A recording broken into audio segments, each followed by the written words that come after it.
Welcome to the AC 24/7 Top Story Countdown. I'm Sonia Baghdadi. We'll guide you through the biggest headlines of the day.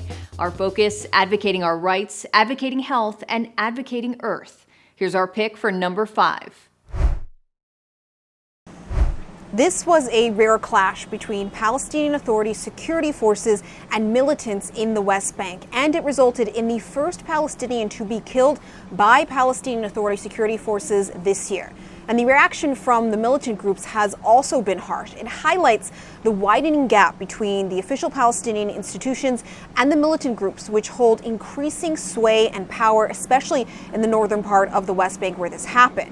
Now, violence has been surging across the occupied West Bank over the past year and a half, with the Israeli government saying that the Palestinian Authority's lack of action compels the Israeli military, they say, to conduct regular raids across the West Bank to tamp down on militant activity. So what happened was that a gun battle erupted in the town of Tulkarm after Palestinian Authority security forces say that their forces entered the refugee camp there to remove what they called hazardous materials and barriers, including some that were near a school, and that they then came under fire from armed youths in the area. A local journalist told CNN that the forces entered the camp to remove unarmed IEDs that were put in place to target Israeli forces if and when they were to enter the refugee camp. Now, security forces say that they took, quote, necessary measures to control the situation. Now, the man killed was identified as a 22-year-old Abdelkader Zakta. His brother told CNN that he was an electrician and claimed that he was not associated with any militant groups. But the militant groups have called this, like Hamas said, a crime against our people. And the Al-Aqsa Martyrs Brigade, which is associated with the Fatah Party, which is the dominant party in the Palestinian Authority, they accused the Palestinian Authority forces of assisting the Israelis and announced that official security forces from the Palestinian Authority were now, quote, prohibited from entering the Tulkarm refugee camp. The militants also warned that the Palestinian security forces would be treated, quote, like the occupation, meaning the Israeli forces, if they came into the camp.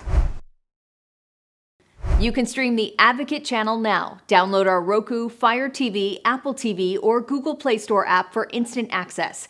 The countdown continues with number 4.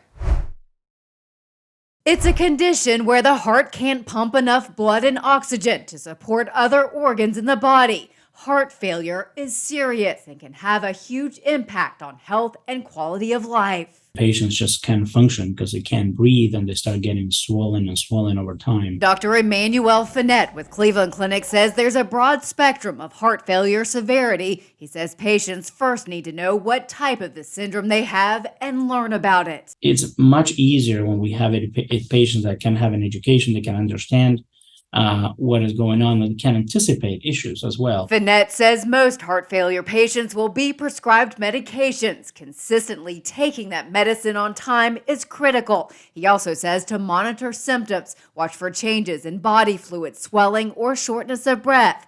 Monitor weight, blood pressure, and heart rate, and limit sodium. Ideally, they should stay within 3 grams of sodium, less than 3 grams of sodium, if at all possible. Finette says maintaining a healthy lifestyle is also key. That means no smoking, staying at a healthy weight, exercising 150 minutes a week, getting adequate sleep, controlling diabetes, maintaining a low blood pressure, and having a healthy low-fat diet. Heart failure is a chronic condition.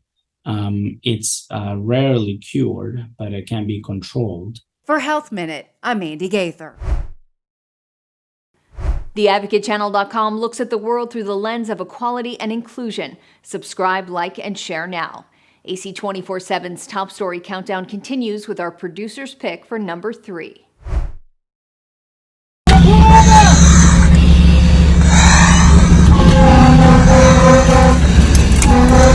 It's difficult to describe how ferocious this fire was in Lahaina on August 8th. Maui Fire Chief Brad Ventura says unless you were there, you will never know. The fire was spotting in structures over their heads.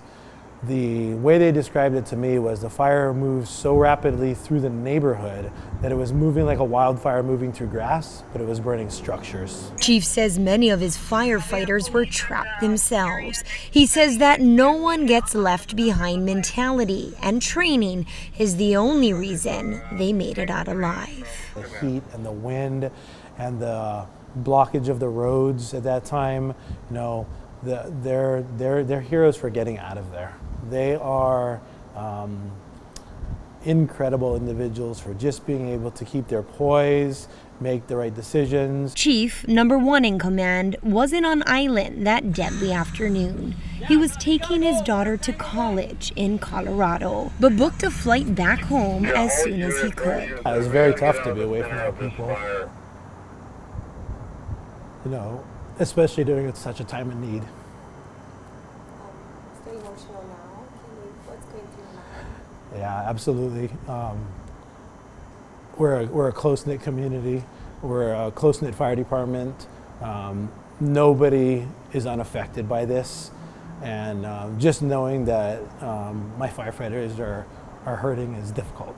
2 fire engines are completely destroyed, and 15 firefighters lost their homes. For our community, we hurt with you all the way through it. We have firefighters that grew up in Lahaina. They're multi-generational Lahaina families. Nobody in our department's unaffected. Nobody in our county is unaffected. And it's possible it's the same with the whole state. Chief Ventura wants the people of Lahaina and the world to know that every single firefighter gave it everything they had. Like the Advocate channel on Facebook for the best way to get updated stories that advocate for equality, justice, our rights, and more. AC 24/7 continues with today's top 2 pick.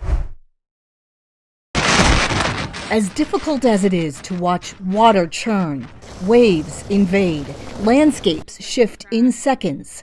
Look, there it goes. There it goes. It takes longer to see the big picture cost of storms like Idalia. It's far too early to even estimate what the cost is. The Federal Emergency Management Agency administrator says there are 1,500 federal responders on the ground, including 300 from FEMA. Criswell is expected to tour Florida Thursday, as she toured Hawaii last week after the wildfires. I don't think anybody can deny the impact of the climate crisis anymore. The costs add up. Wednesday, President Joe Biden announced $95 million for Hawaii's electrical grid, $400 million to remove debris. Even before Maui in Florida, the federal government says 15 events this year cost more than $39 billion. FEMA's director says the Emergency Management Relief Fund could run dry without more money from Congress. We are looking at what the cost of these storms are as we approach the end of this fiscal year. President Biden says there should be no debate. How can we not respond? My God, how can we not respond to these needs? And so I'm confident, even though there's a lot of talk from some of our friends up on the Hill about the cost, we got to do it. Budget talks loom, as does the rest of hurricane season. I'm Emily Schmidt reporting. Follow the Advocate channel on Twitter and Instagram to stay updated on stories that matter every day. We're now at our number 1 story of the day. Take a look. So far this summer, the Transportation Security Administration says it's screened about 228 million passengers and counting. I think Labor Day is going to see a boom in the number of people traveling, just as we've seen with every single holiday so far in 2023. Between Friday, September 1st through Wednesday the 6th, the TSA expects 14 million people will travel by plane, which they say would be an 11% hike from Labor Day 2022. Not so much nervous to fly, more nervous about landing when we're not supposed to. The top 5 destinations in the U.S. this holiday weekend are Seattle, Orlando, Anchorage, New York, and Las Vegas, according to AAA.